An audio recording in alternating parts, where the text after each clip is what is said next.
Any trade that you do, it comes with experience. Just because you've got your qualifications and you've done a 4-year apprentice, it doesn't mean that you can do everything. Real knowledge comes from your experiences. My advice is don't run before you can walk. Get him to a standard where you need him to be. And then, like you said, leverage your time. Let him crack on and then focus on the next thing. So out your entire journey, what's been the most scariest part? I think the scariest moment was a couple of years back when I had 20 staff at the time, and I had 2 of my biggest customers call me in the same sort of morning. Both called me and said, we're not using subcontractors anymore.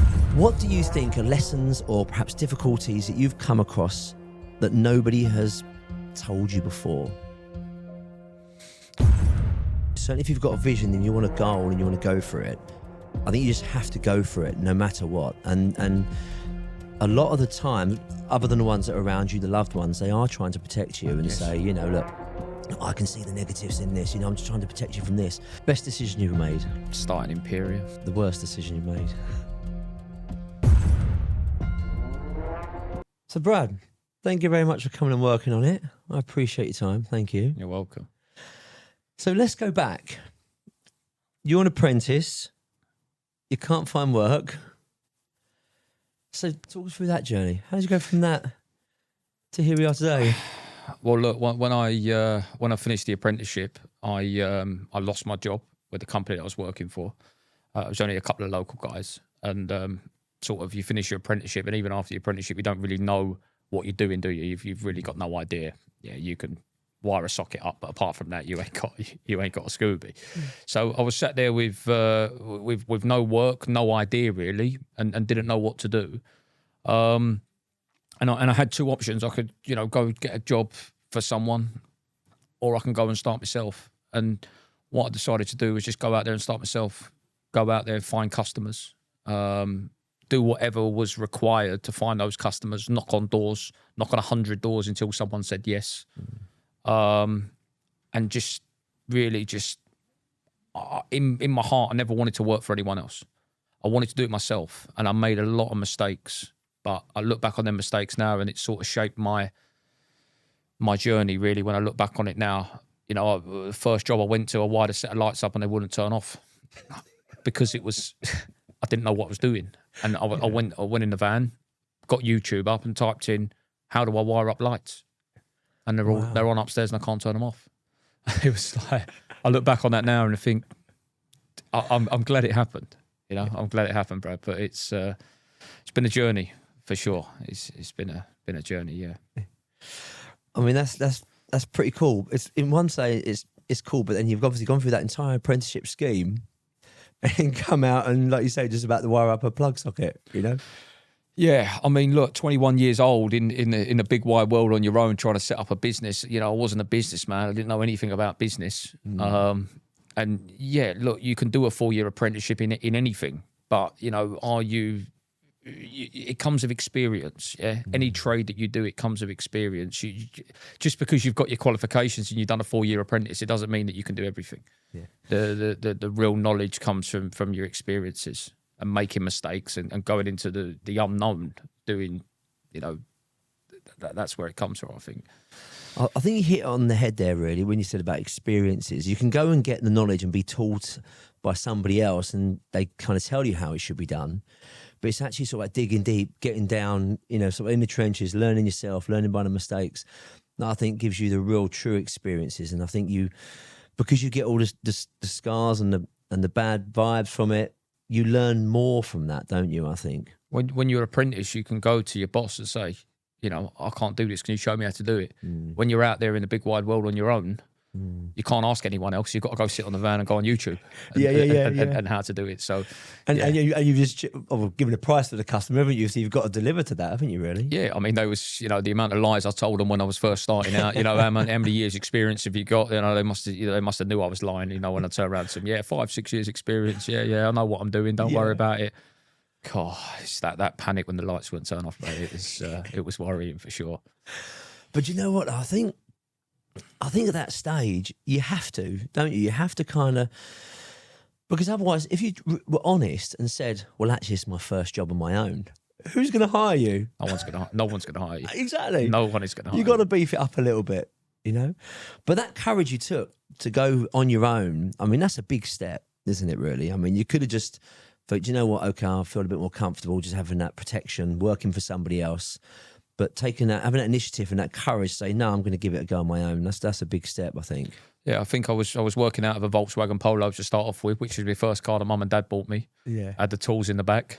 You know, I look back on it now and think I put $4,000 into this business, and it's where it is today. You know, we probably hit 10 million in, you know, this financial year. So to put $4,000 of my own money in and to be turning over 10 million is a, you know, it's an achievement in itself. But you don't realise what you've achieved sometimes until someone else sort of says something to you, really. You know, I don't do this for money. I do this to look back on something and say, you know, I built that.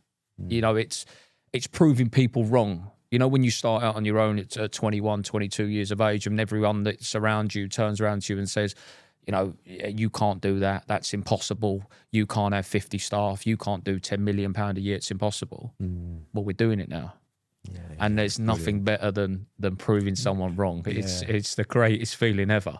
And I think my advice to others is to, you know, not listen to anyone else around you, and you know, especially people that are close to you, because they're really trying to protect you, and they're always going to look at the negatives in any situation. But that's given me that sort of fire to prove people wrong. That's brilliant, and a good bit of advice there as well. I do think it's very important not to listen to others that are around you. Certainly if you've got a vision and you want a goal and you want to go for it, I think you just have to go for it no matter what. And a lot of the time, other than the ones that are around you, the loved ones, they are trying to protect you and say, you know, look, I can see the negatives in this. You know, I'm just trying to protect you from this. You kind of got to block that out. And then you've got others as well, that perhaps outside that circle, that give you advice. And a lot of the time, they're mirroring exactly how they feel, their own fears. And you thought, well, why are you worried about that? I'm not worried about that, you know. But you just got to go for it. You can't. People don't want you to succeed, Brad. You know, they're gonna point you or take you down the wrong path. As they don't want, you know, people don't want to see others a lot of the time do better than them. So that's they're going to try and lead you down the wrong path. Well, isn't there that thing that I think it's like they want UK, you to do well, but mentality, isn't it? Yeah, that's it. Just the moment you try and get out the bucket, they're trying to pull you back down again. Yeah, they want you just to do well, but they don't want you to do better than them. Yeah. Well, you're well out of the bucket now, mate. So yeah, you're good. You're flying high now. So man in a van or man in a polo. Yeah, I got the van. I got the van eventually, Brad. When I had enough money, I got the van. Yeah. So the thing is with a lot of trades and service-based business owners, what I find is that big step going from the man in a van to then taking that next leap of hiring somebody with a PA or a person or an apprentice or someone to come and you're leveraging other people's time to then grow to the next level to eventually get you off the tools. What did that journey look like for you? And at what point did you say, do you know what? It's getting a bit much. I need to take on somebody. And what was your first hire? Yeah, it's a good question, Brad. Back in 2021, they changed the legislation that all rental properties in the UK needed an electrical safety check. And I was sat in the CAF in 2021, just me in the van, and I had 1,000 jobs come in. I had 3 customers at the time, and they sent me 350 jobs each. And I was sat there in the cafe eating an omelette, I remember. And you remember it was, exactly I remember the exact day, and it was, you know, I had 2 options. I could have turned around to the customers and said, look, you know, it's not something I can do. Or I can say, look, I've got 1,000 jobs here. I'm going to find a way to do this. And that was at the stage where it was sort of, I didn't really have a choice, right? I had to get other people on. I couldn't do 1,000 jobs on my own. I had no choice. Yeah, obviously, yeah. And it was, you know, I look back on it and I'm glad I did. I'm glad I did make the decision to find a way and find others to help you. There's only a certain amount of time in a day, right? Exactly. You can only do so much. And I think a lot of people are scared to take that step. You know, I speak to some of my guys today, some of my subcontractors, and they say to me, Brad, I'm scared, I'm afraid to bring someone else on board. What are you afraid of? If the work runs out, well, you're going to have to turn around to them and say, there's no more work anymore. You know, people are afraid to take that step. But if everyone was the same, you know, if everyone was business owners, then what would the world be that we live in? You know, back on the tools. Yeah, exactly. So it's, I think one guy turned around to me years ago and he said, Brad, he said, how can you run a business if you're on the tools all day long? Because what I was doing is I was working all day. I was waking up at 6 o'clock in the morning, on the tools all day long, coming home 8, 9 o'clock at night, doing the admin, doing the invoices, calling the tenants for the next day's jobs, invoicing, doing everything that's required. But then one day he turns around to me and says, how can you run a business? And eventually I had to say, I'm going to step back now. I'm going to leave the tools. I do still go on the tools now. Yeah. Because I love it. I love, once every 2 months or so I'll go on the tools, but just because I want to be in the van and put some music on and just enjoy a day on my own without everyone calling me. So it's, mate, it's been a journey, for sure.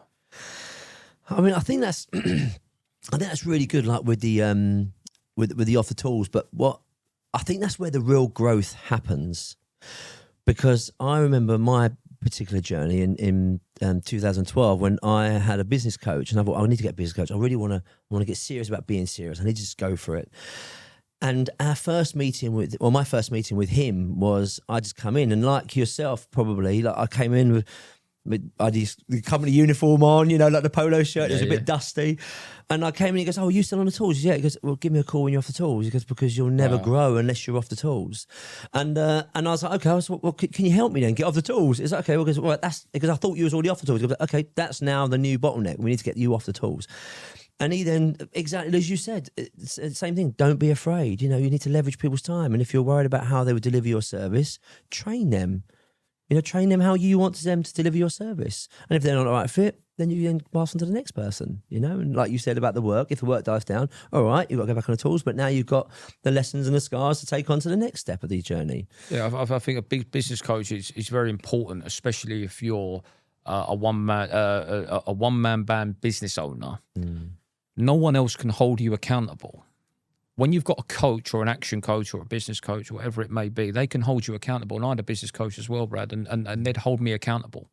Whereas before that, it was, if I gave 100% that week or 10% that week, no one would ever turn around to me and say, you haven't worked hard enough this week. But the action coach and business coach can hold you accountable. And I look back on my business coach that I had, and they really have pointed me in the right direction. I think that's important, because otherwise it's just you in your own head. What do I do with this? What do I do about it? You don't know. I look back, I'm 23, 24 years old. I've got no idea what I'm doing.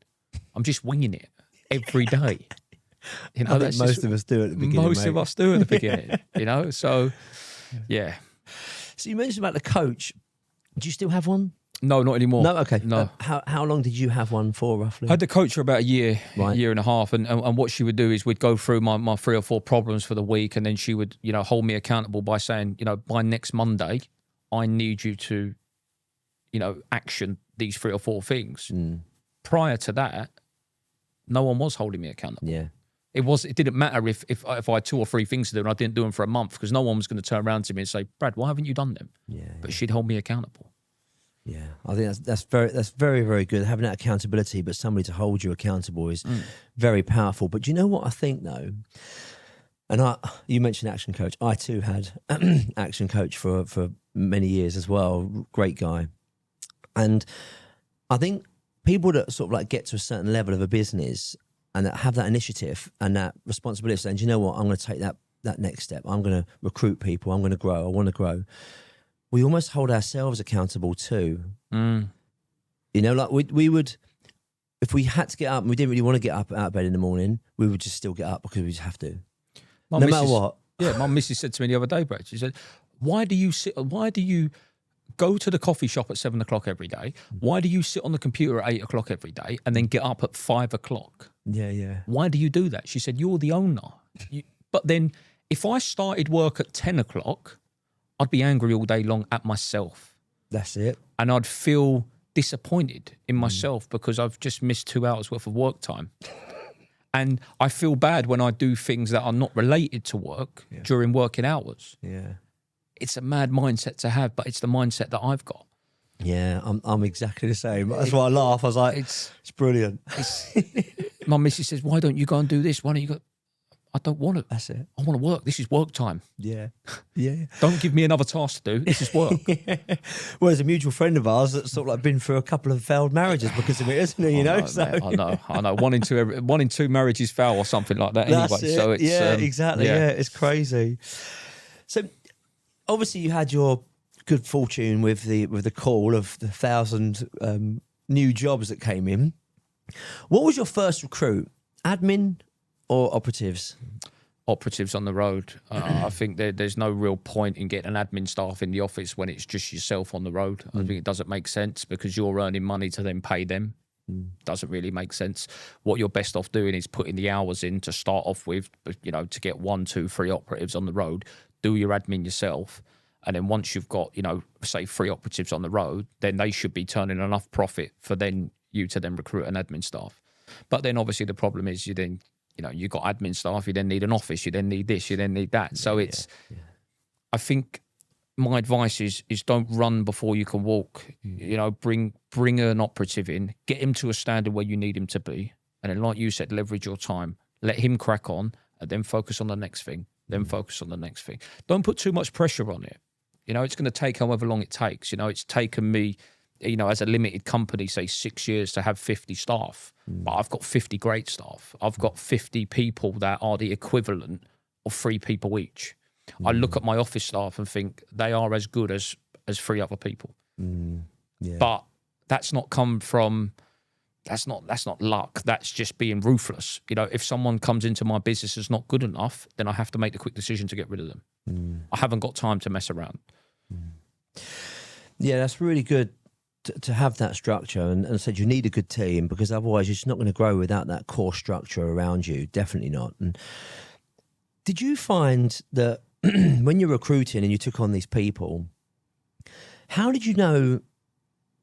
How did you know that they were the right people? Because in your head, you're kind of thinking, well, I've got my vision, I've got my core values, let's say, if it's not written down somewhere, but certainly you've got it in your head. And when you're recruiting people, you're getting either a good vibe or an unsure vibe. You're getting something, you think, doesn't quite align with what I'm trying to achieve here. So with that, how did you do that? And at the same time, the second part of the question is like, how do you keep that in the culture? Yeah, it's a good question. I think in business, it's about getting the basics right. In my industry, it's not about being the best electrician in the world. It's about getting the basics right. Someone wants a quote, you send it straight back. Someone wants the paperwork, you send it straight back. You're responsive. You can get a lot from a person with the initial engagement with them, even by WhatsApping them or emailing them. You ask them for something. Are they going to reply to you 3 days later, or are they going to come straight back to you?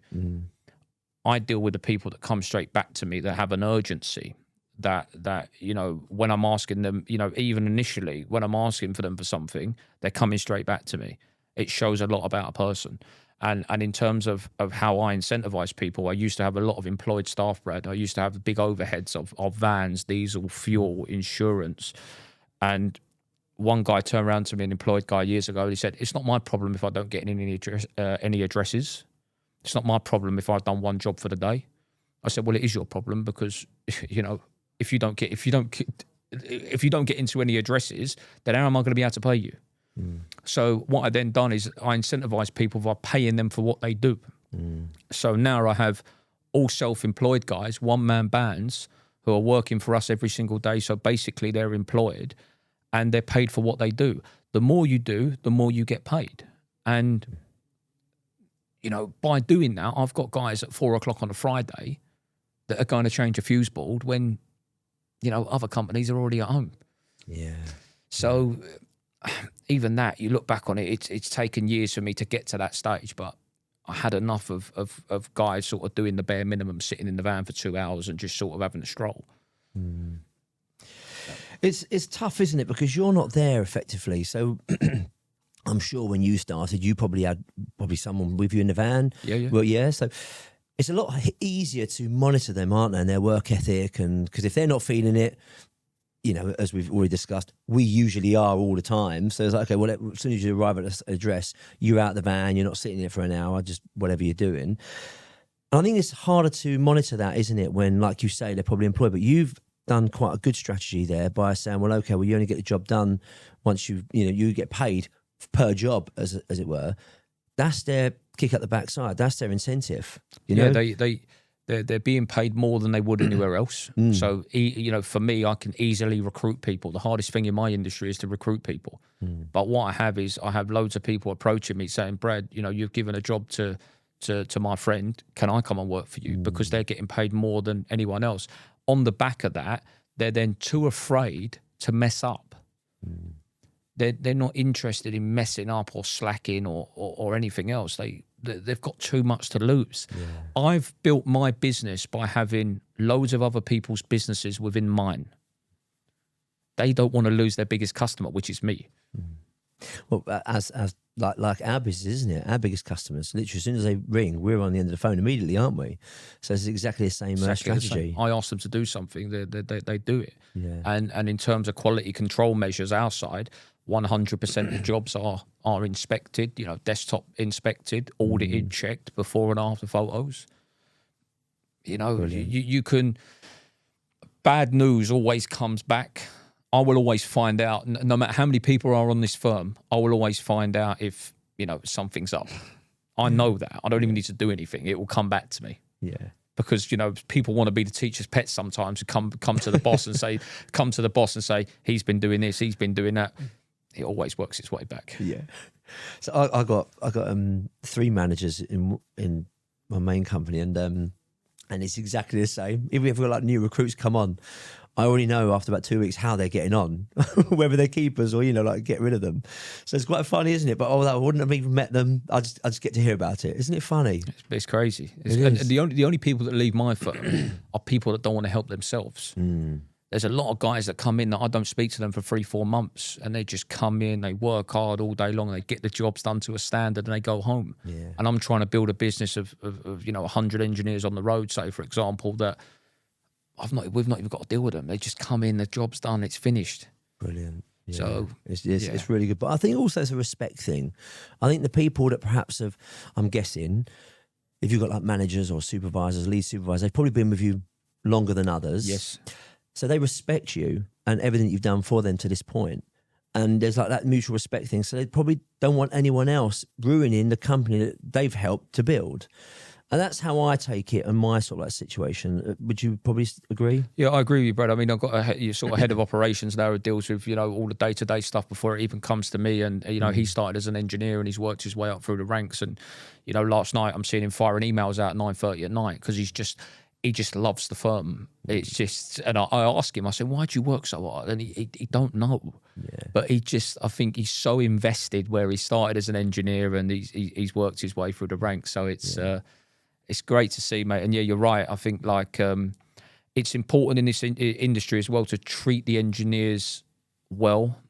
They feel like they're part of a team and we're working and we're all pulling in the same, in the same direction. A lot of companies that speak to engineers, treat them like shit. Really, to be honest, Brad. It's that's what they do. But my guys, they come in and they stay. I've got some guys that have been with me for 5-6 years. Who have been there from when there was 4 or 5 staff members on the firm. Yeah. So it's just it's insane. Yeah, brilliant story. So when would you say that you stopped being an electrician and turned over to a businessman? I don't know. I still feel like I am an electrician, Brad. Really. Well, you mentioned you going out the van. I just like going out every now and then. I don't know. I don't look at myself as a businessman. I don't know really, Brad. It's a hard one to answer. I'm just I still ask myself today, why am I doing this? Is it for money? Is it for success? Is it for this? Is it to protect? But I don't know what it's for. I've still got a lot of questions that are unanswered that I still think through every day. So, people call me now and say, hello, boss.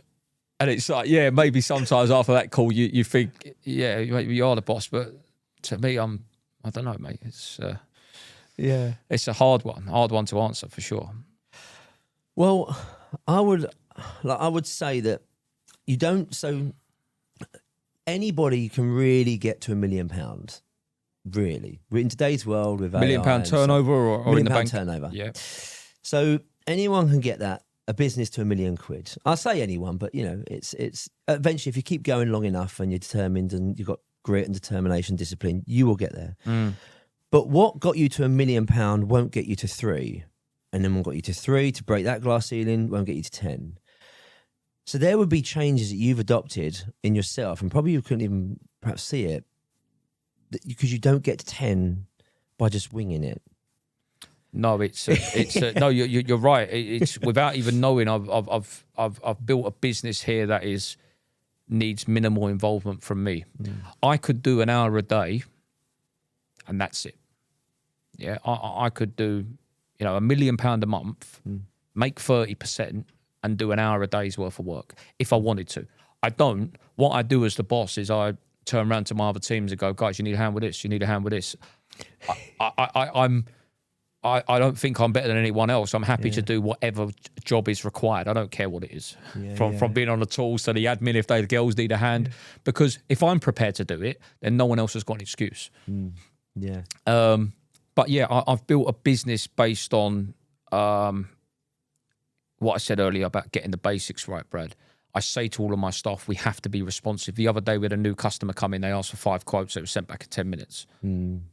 We've not got time to be messing around. Everything is done with urgency. And I think that's one of the most important things, because if I was getting a job done around my house and I asked for 3 quotes, it would be the person that come back to me quickest, that was most responsive, that I would get through the door. And that's what I've adopted. And we've got such a streamlined system in place now. Jobs come in, jobs are done, certificates are done, jobs invoiced. Yeah. It's just a machine now. Yeah, it sounds like you've got a good team around you, because if you couldn't be able to do that all by yourself and constantly instill that. So they've taken that baton from you and now delivering it themselves by themselves. Yeah, well, I've been lucky because I've got my 2 brothers that are the closest to me. They both work with me. I've got my brother, he deals with the finances, so no invoices paid, no invoices go out without him having a look at it. He looks at that money like it's his own. He cares about my pocket. So that's, one of the most fundamental parts of a business, money in, money out. He's looking at every single number. I've got my other brother who deals with 200 grand worth of materials on the road at any one time. He's monitoring a £1 socket all the way up to a £115 fan. We're not just skipping the £1, £2 items. We are monitoring absolutely everything, from a screw all the way up to a £115 fan. Yeah, that's how regimented we are really, Brad, in what we do. We don't miss nothing. And then I've got Thierry, who I was telling you about before, sort of head of operations. He loves the business, and I've got plenty of other people like that within the office who are just so invested. I'm like I said, I'm seeing emails getting fired out at 9:30 at night. I just had a new guy joined 2 months ago. He's sending emails out on a Saturday and Sunday. I've not even asked him to do any overtime, but he just feels a part of it. Yeah. And it's just they're all so invested. I don't know why, but they're all so invested, Brad. It's just insane. Well, it's got to be something in it, and perhaps it's something that you're delivering without even being aware of it, so to speak. They just want to be invested, probably in you, to be fair.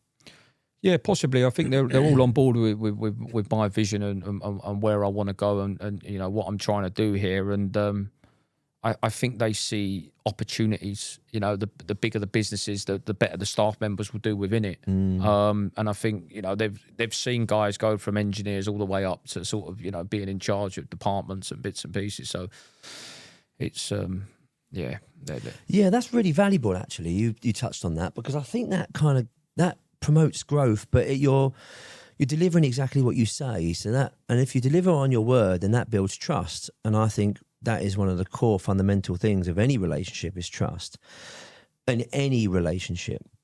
So I think the fact that you're promoting from within, so to speak, then the guys are seeing it's a bit of a ladder, not just, they're thinking, well, actually, if I really dig deep, I'll get spotted. And I could come off the tools. I could be, like you say, sort of head of operations or management level and so on. I think honesty and integrity is like one of the most important things. Just say it how it is. Don't give anyone any bullshit. Just say it how it is, mate. And I think that is so important. And you're right. It makes people internally, especially in the office, work even harder, because they're thinking, I want to outshine him. But they're all trying to outshine each other. Sending emails at 9:30 at night or working on a Saturday and Sunday. They're all battling against each other, and it's. You'll probably get an email come out about 10 o'clock tonight now. That's what I'm saying. Yeah, exactly that. But I think I can beat that. my team, mate, they will do whatever it takes. Collectively as a team, we believe that we can do whatever's required. If someone turned around to me tomorrow and said, Brad, I need you to do another 2,000 jobs a month for us, I wouldn't know how to do it. But I'd say, yeah, I'll take it. And then we'll deal with it afterwards. Yeah. I never say no. Yeah. I've learned to say no sometimes, you know, to your domestic customers and bits of people that we don't really want to deal with. But I sort of say yes and then deal with it afterwards. Yeah, so we had that as well. It's not that you want to say no to somebody, but it's just that the systems and processes that you have in place as a business collectively now just isn't set up. It would be a cost to the business for you to say yes to these smaller jobs. You're like, and sometimes I'm honest with them. I'm like, look, to get us out really is going to cost, you know, like 100 quid or whatever it is. But you could probably get a local guy and do it 20 quid. Do you know what I mean? So, and here's a few numbers. Do you know what I mean? Of people that I know, maybe could call them. So I know what you mean, actually. I was thinking about this the other day. We've got some, you know, estate agents and you know, a few domestic customers, a handful, probably 1% of the work that we do every month, And I was thinking the other day to sack them all off. But then I flipped it and said to myself, well, that could lead to something else. Whatever I've done in the last 10 years, say, it's led to something else. You know, one customer's led to another in a way, If I get rid of all of that, you know, that 1%, what about if we get a domestic job and that guy's in charge of head of housing for 100,000 homes? I don't know. Yeah. I'm too afraid to sack them all off because I don't know where it's going to go, Brett. I'll tell you, a system that we come up with was be helpful, hold their hand. So what we done was we got in contact with the Federation of the Industry, and on that federation they have a portal where you can put in a postcode and it gives you, you know, servicemen and women of different caliber, let's say, of different levels. So we then got in touch with the Federation and said, look, we're going to share that portal. And so if someone comes up to us and it's too small for us, we hold their hand, as it were. We say, listen, we've spoken to Beryl at the Federation. You know, this is the portal. We'll email it over to you now. You know, this is what you do. You put your postcode in and then up comes whatever you require. If that doesn't work out, give us a call back. Well, we've got another few connections that we can do. So you're still helpful. So therefore, they're going away and they're thinking, do you know, they didn't even have to do it. You could have said no. But you've been really helpful. So if they are the owners of, let's say, a big development, all of a sudden they're like, no, that guy, he really helped me out there. For free. For free? Yeah. And you go, let's get him in. If he's doing it for free, what's it like when we pay for free services? Yeah. So true. So, you know what I mean? So if you have that system in place, it really helps. So saying no to the right things is actually a good thing. It is, you know? 100%, I agree. But I think you've probably adopted the Richard Branson, screw it, let's do it. Yeah, I've adopted adopted the attitude. Figure it out later. Yeah, I've adopted the attitude of you either accept it is what it is. I'll send the quote out. You either like it or you don't. I don't care either way. It is what it is. It's just as simple as it is. Yeah. I think you probably believe in your value that you bring. And I think that's where the confidence comes. It isn't ignorance. I think it's confidence in the value that you bring. Yeah, it's not ignorance. And you know, I'm not interested in people haggling me down and everything else. The price is the price. You either like it or you don't. You know, you have to pay for a good service. It's just what it is. Definitely. Yeah, totally agree. So what does a typical day look like for Brad Jones now compared to 5 years ago? Yeah. 5 years ago, Brad, it was sort of waking up at 5 o'clock in the morning and getting on the road at sort of R5 to just try and avoid the morning traffic, working over in Lambeth, South East London, doing the empty properties over there and then coming home at 10 o'clock at night to do your paperwork and getting 4 hours sleep. That's what it looked like 5 years ago. I mean, today's a bit more relaxed. I thought as the firm grew, I would be more stressed, but I'm less stressed now. I'm less stressed than I've ever been. I was more stressed 5 years ago when I was on the road and then had to come home at night and do work. But a typical day now looks at sort of 6:30 in the morning, wake up. I'm down the coffee shop religiously at 7 o'clock every morning without fail. The reason I go down there is just to have 30 minutes of my own time to just, watch the world go by and think about what I'm going to do for the day. And then in terms of structure, I've got no structure whatsoever, Brad, really, to be honest. I log on the computer. And just being honest with you, I just log on the computer and I'm just in that zone, mate. As soon as I sit down at 8 o'clock, I'm just at it for 9 hours. Yeah. I might stop 20 minutes for a bit of food, but when I sit down, I'm just at it all day long. Whatever email it needs to be done, it's just next one. And there is no structure. Yeah. It's just, That's brilliant. this has to be done. Yeah. I'm going to do it. And, That's brilliant. and it's just like, it feels like a bit of a game because you've got like people calling you, emails coming, and this. It's 100 miles an hour. But I love it. Yeah. I really love it, mate. But yeah, there's no structure whatsoever. Absolutely nothing. I thought you was going to say, I do morning yoga. No, nothing. Gym. Sometimes I go at 6 o'clock in the morning. Okay. Sometimes I might go at 9 o'clock at night. Sometimes I might go at 12 o'clock. Yeah. There is no. The only structure I've got is 7 o'clock every day at the coffee shop. Yeah. And sit there for half an hour and think about it. Just think about the day ahead. That's it. Do you know what, Brad? You've pretty much blown my philosophy right out the Yeah. What's yours? Is yoga, everything? Yeah. No, not yoga. No. It's so I've always believed that up until this very minute that a proactive person will be. I suppose you still are. You are very, very proactive, but like a proactive person is more successful than a reactive person any day of the week. Mm. But that doesn't mean it's not because you still are proactive. You're still there, fighting fires immediately before they've even become to a bit of a blaze. The moment you see a spark, oh, pardon the pun, but yeah, yeah. You're straight away on it before it's even got to a big blaze. So that's proactive, which is great. But then what I believe in is having like a structured week, so then you know exactly what you're doing. So like a default diary. So like I know you're at coffee at 7 o'clock. But then it's like, because you deal with segments, so you kind of deal with like, certainly because I'm dealing with different projects, etc. So I have like a half a day for project or 2 hour for project every week. And it's like, I only touch it on that period. And it's like, because otherwise things just get a bit chaotic. But I think probably because you've got like a good support team in place, they're probably dealing with a lot of the chaos-ish. Yeah, there's used to my day-to-day job used to be putting the fires out, but now it's head of the company's operations who deals with putting the fires out before they come to me.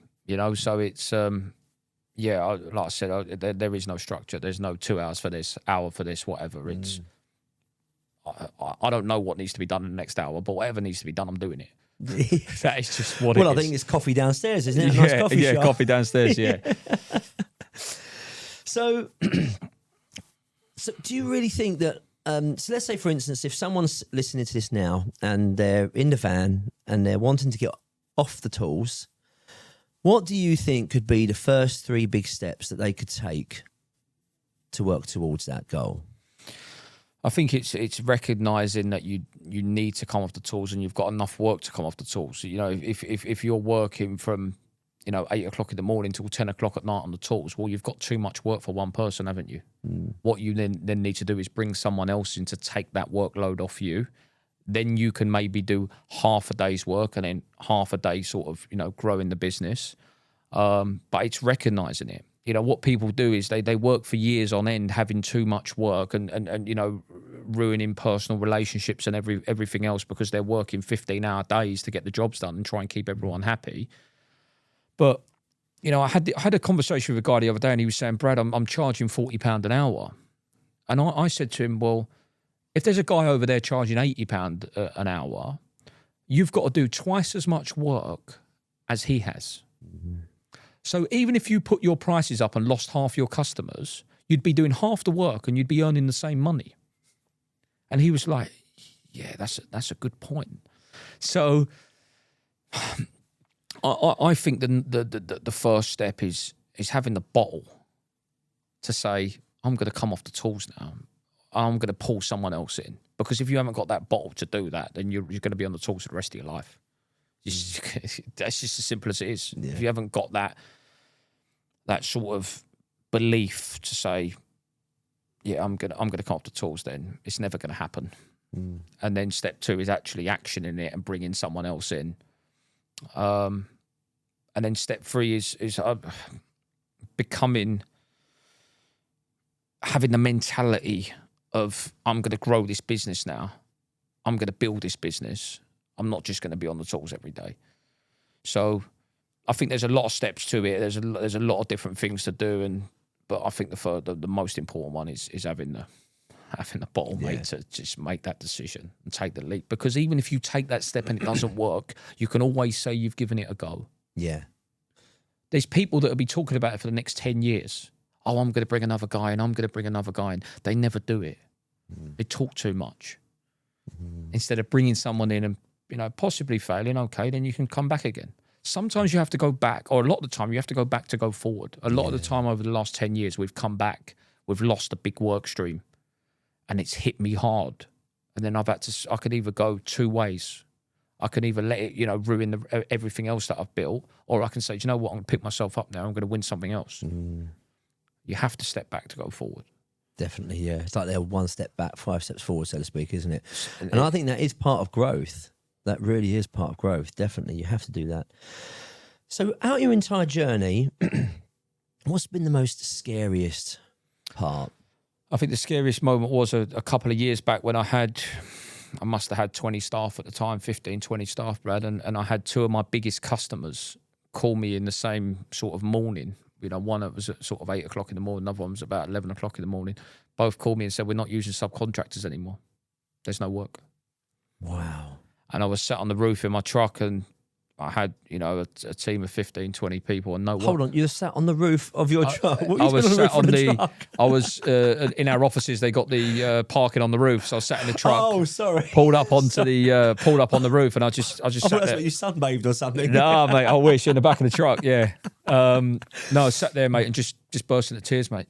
Really? Sat there bursting into tears, mate. It just hit me like a brick wall, mate, and I just sat there and just didn't know what to do. Didn't know where to turn, and called my brother and told him, and he said, Brad, don't worry about it. He said, we've got one option now, and that's to find more work. So I'm going to jump on LinkedIn now. This is what my brother said to me. I'm going to jump on LinkedIn, and I'm going to find some big customers for us. Give me 24 hours. And he just got to work. And then 24 hours later, he arranged me, 3-4 meetings that he, for the following week. He's an animal. He'll message people 15 times on LinkedIn until they say yes. They'll either say yes or he'll carry on messaging. Or get blocked. Or he gets blocked. He doesn't care. But then someone says your no. customer. Yeah. He doesn't care if someone says no. So yeah, I look back on it. That was the scariest moment. That was, by far the scariest moment. Wow. I mean, that's yeah, I totally get that. Yeah. I mean, what was that percentage-wise of the business at the time, revenue-wise? 99% of the business. Wow, really? Wiped out in a morning. In a morning, mate, it was wiped out, right? And it was, yeah, mate, I could have shut it all down there and then. I could have said, guys, sorry, we've lost everything. I'm going to shut this firm down now. But I didn't do that. I think now I've built up that thick skin to whatever happens, I'll never shut the firm down now. I love it too much. I'll never give up. That was a big. I mean, if ever you were going to shut it down, it was that moment. Yeah. And for you to look at where you are today, that's amazing. I get times, every few months where I think, I've had enough of this. People owe me so much money, and it's playing with your own head, innit? Your head's telling you, Brad, like, they owe you all this money. You're an idiot. You're laying out £500,000 a month on materials. Like, your money's just going on smoke alarms and fuse boards, and it's fighting your head sometimes. But I think I've built up that mentality now that I'll never quit. I'll never give up, no matter how tough it gets. And I believe that I will never fail as a result of it. Brilliant. That's, well, yeah. Definitely passes the most scariest moment then, for sure. Wow. So what would you say a couple of differences between Brad of when he was 21 to that you are today? Oh, it's a hard question, Brad. I think differences. I don't think I've changed. With when the money's come and we've hit £1 million in the bank, for example. I've not changed. I still wear a £10 t-shirt every day and a pair of jeans. That's just me. I don't buy flashy watches or Ferraris or anything else. I haven't changed. I'm just still the same person. I'm still the same humble person that I've always been. And the money hasn't changed me. The money changes people, but it hasn't changed me. That's all I can say on it, really. I'm a businessman now, whereas when I was 21, I was an electrician. Now I probably am. When I sit here and talk to you about it, Brad, and have some time to reflect, I do feel like I am a businessman now, a serial businessman, because I'm just I've built up a lot of skills and from the mistakes and the years of experience that I've had and the mistakes. So I am a different person in that sense, but I'm still the same, you know. Yeah, I think at the core of it, you know, it's like you say, stay the same. That's I think that is possible, and I think many do. And I know chatting to you off there as well, just real like humble, nice guy. You know, we wouldn't even thought that you've owned this company that's so successful. And I think that's a good way to be, though. You know when people say, "Oh, you've changed," you think, okay, yeah, but in which way? Because change is good, but as long as it's in the right direction, and that's the thing, you know. But I think your core fundamentals, if they stay the same, respectful, humble, and that sort of thing, then that's certainly a good thing, isn't it? Really. Yeah, I think. Look, the level-headed, I think. Yeah, the only nice thing I've ever bought is I bought myself a truck, you know, a few years back, and I turned up to a meeting in it, and you know, it's the only thing that I've really ever bought myself. And I lost work as a result of that, turning up in that truck because because we had such Was it a Hummer? No, it's a big limo. No, it's just a Ford Ranger truck, but just sort of a bit of a souped-up version, nice one. And I pulled up to a meeting, had an amazing meeting with this customer. They've gone out for a cigarette in the car park and they've seen me get in the truck and they've said, "Oh, nice truck, mate," like sort of thing. And I think it's sort of, I look back on that now and I never turn up to a meeting in the truck now. I always try and get a cab there or something like that, you know, just so I don't give the wrong impression, because that's not me. Yeah. But I look back on it now, I've only ever taken money from the business when I bought my own house or bought a flat or something like that, or for investment purposes. I've never taken money out of the business to blow it on a Ferrari. Yeah. Yeah, it's really good. So the recruitment then, what key elements do you think you probably get right, and what things do you think you probably get wrong?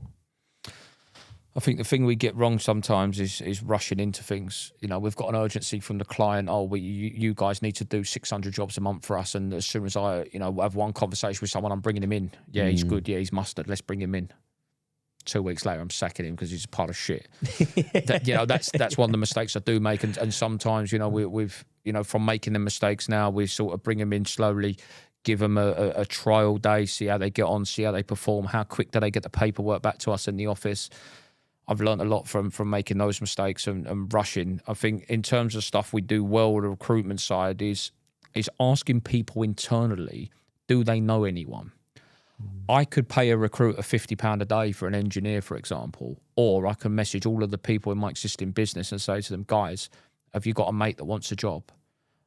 The other day I messaged, you know, 10, 15 of my engineers and they've sent me 10 numbers of mates that are looking for a job, because they will tell their mates, oh, they're looking after me, that company, they're a good company to work for, they pay me on time, they look after me. They tell their mates and then all of a sudden their mates want a job. Yeah. So that's what I would say to anyone out there, you know, ask your people internally because they want to help you. Yeah, that's very true. I mean, in my business, there's we've only ever had to advertise for recruitment once. Wow. And that was a similar thing with rushing. And it was 2 years ago.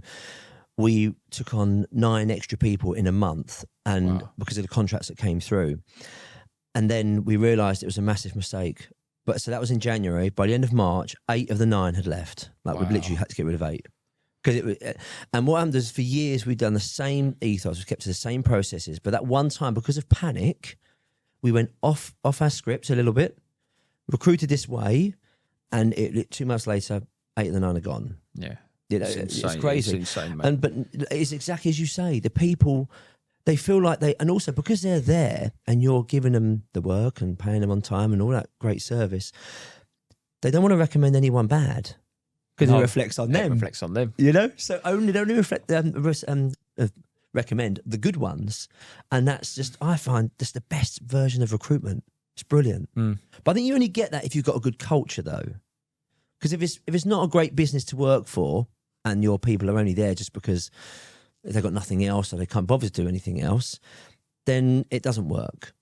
So I think that's probably a good test of your culture, isn't it? Send out a message if you've got anyone. If it comes back, like you say, 10, great. That's a success. Great culture. But even that, Rad, like, you know, you ring someone about a job. All right, he misses the call. Does he call you straight back? You know, it tells me a lot about a person. Or do I ring someone for a job? He misses the call and then calls me back 3 days later. It's too late. I'm not interested in dealing with him because what's he going to be like when my office team are chasing him for the paperwork? Yeah. And I come back to to getting the basics right and come back to that initial conversation with someone and their actions, I can make quick decisions based on that. Yeah. Because if someone rings me and I don't answer, I'm calling them straight back. Or sending them a message or following it up in some way. I think that's the thing, isn't it? A lot of the super successful people talk about speed. Everything's speed. I know one of the most successful people in the world, Elon Musk, and with him, it's microseconds. It's not even minutes or hours. He deals in microseconds and seconds. You know, so it's like I want it done in 10 seconds, not 10 minutes. Yeah. I mean, it's done. It's like I was saying to you about them quotes the other week. You know, we've got a big customer that's given us an opportunity now. We've done one job for them. They've then sent us in 5 or 6 quotes, and they were back within 5-10 minutes maximum. And they've never had that from anyone else. We've come straight back to them with the quotes, and then a day later we got the 5-6 purchase orders coming in, and we're ready to crack on for them. And what's that going to lead to? You know, it's a housing association with 150,000 homes. I met a guy who's in charge of 35,000 homes in London and Essex alone, and it's insane. Yeah, I can't be sending him a quote back 40 hours later. It's embarrassing. Yeah. You got to grab it and you've got to strike while the iron's hot. Definitely, for sure. It's got to be done. And the thing is as well, they message me or email me at 8, 9 o'clock at night or 10 o'clock at night, and they need something done. It's done. I don't care what time of day it is. Well, you got your operations manager doing it 9 at night. He don't care what time of day it is. If something needs to be done, he will deal with it no matter what. And he's never come to me and asked me for anything else. Now, I've put his money up, but he's never come to me and said, Brad, I want this for doing this all the time. I don't know why he does it. It's insane. It's got to be something you're doing. But you right, need mate. people like that. You need to be lucky with people. But I think he might look at it as, so I took him in a few years ago, and I've been there to support him, and he's not just a staff member. He's become like a friend. He's become part of my family, really. I think about it, like even the other day I was messaging him about something and saying, mate, I was just looking out for him. And it's more about business. It's not about business. It's more like personal. I'm there for him as well. Maybe he sees that. I don't know. I think that probably goes a long way there, that investment that you gave him. He's has sort of like a feeling that he probably has to return that investment in some way or another. And I think that's probably why he's going above and beyond for you, because of that. Well, he was always an animal. Brad, he was always an animal. The office would book him in 4 or 5 jobs in a day. Right. And then instead of going home at 3 o'clock, he'd call the office at 3 o'clock and say, I've done the 5 jobs. Any others for me to do? And you're like, what's up with this guy? Is he the full ticket or what? Because most other people just, they've done 5 jobs, mate, call it a day, 3 o'clock. Geezer's calling the office, can I have some more work? And it's just insane, mate. Brilliant. But some people are just built like that, mate. That's right. Yeah, they are. It's just the way it is, isn't it? Like we were saying about how we can't really switch off, and like people like our partners and such thinking, what are you doing? What are you still doing that for? You think, well, you just can't explain it. You can't explain it. There was I hope I get this right. There's a Les Brown thing, and it's for those that don't understand, those that understand, no explanation is necessary, and for those that don't, no explanation will suffice. Because you could talk to them until you're blue in the face, they still will not understand. The missus will never understand what you're going through. Whereas if you and I spoke, we're like, oh yeah, I get it. Don't worry about it. Say no more. I know what you mean. She just doesn't understand. Yeah. Funny, isn't it? So scaling a trade business, what do you think are lessons or perhaps difficulties that you've come across that nobody has told you before? How long have we got, bro? How long have we got? I mean, there's difficulties with everything, isn't there? There's non-payers. There's bad payers. There's, how do you address bad payers? I said recently that, why do you want to work for someone who's not going to pay you on time? Who's not going to have the respect for you? They're quick enough to send you a job in, oh, guys, I need this done today. It must be done today. But when it comes to invoices, it's magically disappeared, or the accounts man isn't in today. I don't care how big you are. I don't care how big your firm is. We will not work for you unless you pay us on time. That's just as simple as it is. You want us to do your job on time, but in return, all I'm asking for is to be paid on time. So I think that's been one of my difficulties over the years. How I've addressed it is just not dealing with people that don't want to pay me on time. And, I called one of the companies out on LinkedIn the other day, and just addressed it to addressed it to all of my connections and spoke about my experience. And then I had the director call me and say, Brad, take your post down. And I said, no, you pay my invoices, then the post comes down. As simple as it is, yeah? Because other people need to be made aware. My friends and connections, they need to be made aware. But that's been one of my real difficulties, which I've now addressed. Recruitment, we obviously touched on that, which is always difficult. But I've addressed that now because I'm paying people more than anyone else is prepared to pay them. Other companies are paying engineers 40 grand a year. Some of my guys are on 80, 90 grand a year. That's big money. That's big money. And I've addressed that issue. There's too many issues to go through, Brad. I can't really think of too many off the top of my head, but it's Well, I think you've touched on certainly the big ones because you need cash flow. Cash flow is the blood of the company. So you need the cash flowing through the company for you to pay people. But not only that, collect your profit and make better investments so then you can grow. And I think that goes hand in hand. That's a really big one. On that point, Brad, in case I forget, that the more money you've got, the more powerful you become. People want early payment from me. I will pay them early minus 5% because we've got that money available. Yeah. Or the wholesalers, I will pay them early minus 5%. They're happy to do that deal with me. I can bully people now. Yeah. Now I've got, in a nice way, we can bully, suppliers and other people because we've got that money. Whereas when I used to spend £500 a month down the wholesalers, I couldn't bully anyone. Yeah. They didn't care about me. But now they care about us because we're doing £500,000 a month. Yeah. And they don't want to lose us. Yeah. And you'd rather that in your account just minus 5% rather than wait 30 days. Of course you would. And it's insane. But then I think, we might be owed £1.5 million as it stands today.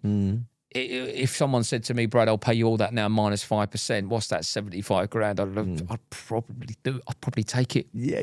I don't know why.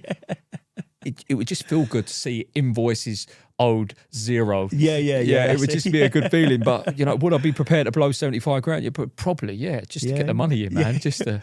Well, hopefully a few of the customers are listening, eh? Yeah. Yeah, you'll probably get a call tomorrow. Yeah, hopefully, yeah. So what do you want Imperium to stand for? I think the core values of Imperium and social housing, I think there's a perception that there's really, really bad work in social housing. But it's not the case. The quality of work is actually quite good. I think what I want to do is build a team of quality engineers, quality back office that are going to do a job that when we come away from that job or when I look at it or when one of the guys looks at it in the office and think, we're proud of that. We've done that. Last year we replaced 2,000 plastic distribution boards on one contract for 2,000 metal distribution boards. And I look back on that and think, we've actually made them homes safer. We've actually contributed massively, the safety of these residents' homes. And it's being able to sleep well at night time, knowing that nothing's lashed in on my firm, nothing's just, nothing's been bodged, everything's been done to a standard. I think it's important to me to be accountable for our actions. We make a mistake, we hold our hands up, we don't argue about it, we go back and correct it.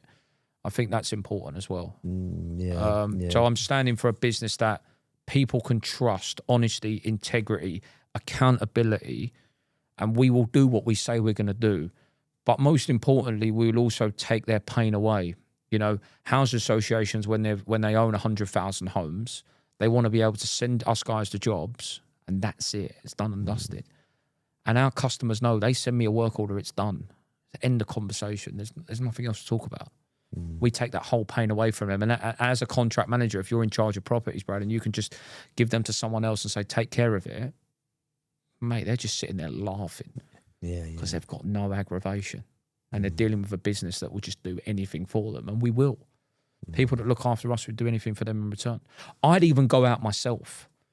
If a customer was in that much trouble and I couldn't get an engineer to go there, I would go anywhere to do it for him. Yeah. I don't care. Yeah.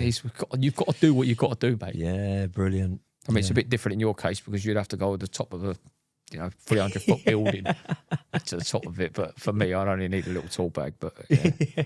Exactly, that's it, yeah. So what does Bradley Jones want to be remembered for? I don't know really, Brad. I think we're all replaceable. I think I've accepted that we're all replaceable. I think I want to be remembered for, treating people well and fairly and looking after them. I think that's important, and just being a man of my word, mate. That's what I want to be remembered for. And That's good. Yeah, just taking care of people, mate. Because these other businesses and my competitors, they struggle to look after their people. Their staff retention is insane. The amount of people that it's like a revolving door. My firm, it's not like a revolving door. People that come, they stay. That's brilliant. Yeah, good stuff. So, quick fire round. Best decision you've made? Starting Imperial. Yeah? Yeah, best decision I ever made, yeah. I'd agree with sure. that. The worst decision you made? Worst decision?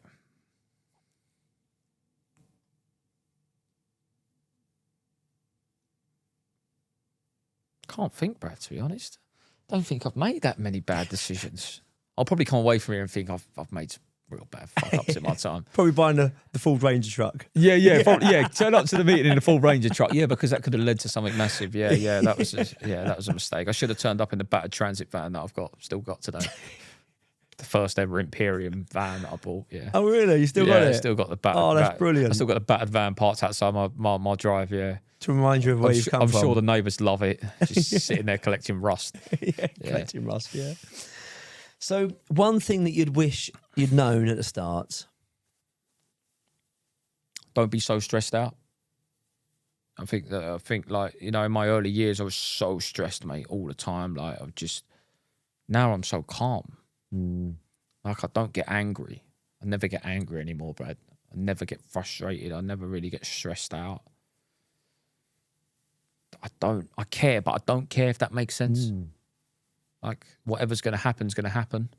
Every good thing comes to an end, and I've accepted that. When I was telling you what happened years ago when we lost all that work, I've accepted now that whatever we do, it's never going to be enough, and it's always going to come to an end. And I think I said to one of my engineers the other day, mate, I said to him, like, mate, you could do 100 jobs right, but it's the one job that you do wrong that they're going to remember you for.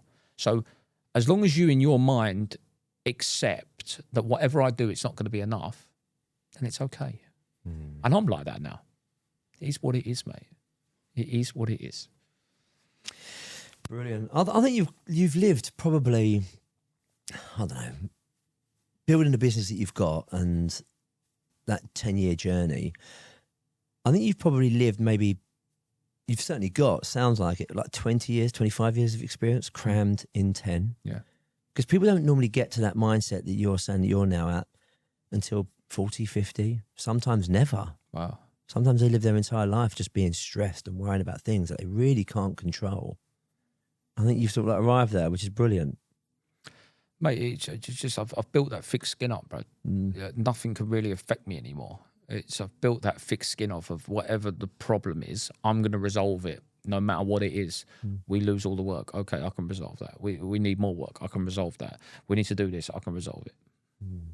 Yes, I think where you've got that probably from is one experience. You've had a huge experience, which is amazing. And as we said at the beginning, it's one of the best things, one of the best schools of life, isn't it, really, for sure. But also you've got the confidence in your own ability to overcome any downfall. Yes. And I think that's what it is. It's having the confidence in your own ability. Like you said, whatever, I've got my old van, I'll pick up my tool bag, I'll go and do it myself if I have to. Doesn't matter. Doesn't bother me. My action coach said to me years ago, she said, Brad, why are you letting this something bad's happen? Why are you letting it affect you for 2 months? It's affecting your performance. She said, you need to push it aside. And I'll do the same now. Something bad happens, I push it aside. Not straight away, but instead of taking 2 months to address it, I'm addressing it within 2-3 hours. I'm thinking about it, but 2-3 hours, I've already forgot about it. I'm moving on. I push it out of the way, and I'm just got that such tunnel vision, Brad, to just knock anything out my way, no matter how bad it is. Brilliant. Yeah. So, what's next?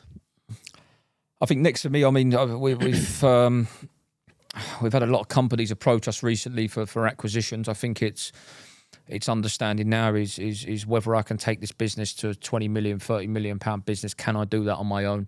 Do I need some support? That's where I'm at now. So it's it's navigating that. Is it the right thing to do? Do I think I can grow it to 20 million on my own? Yeah, I think I could. Yeah, 100%. Could I do it 30 million? Yeah, probably could.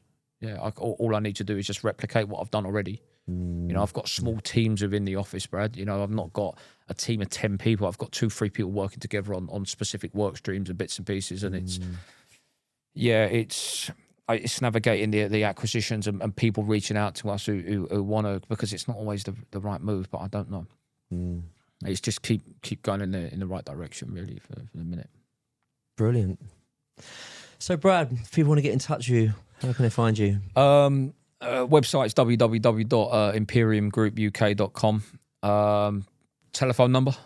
No. Should drop that. Yeah, you can do, mate, if you want. I'll drop the office line, 0208 749 1222. Looking for sort of, you know, any housing associations, local authority that are sitting on, you know, backlogs of electrical work that needs to be done. You know, we're the company that can take that pain away from you.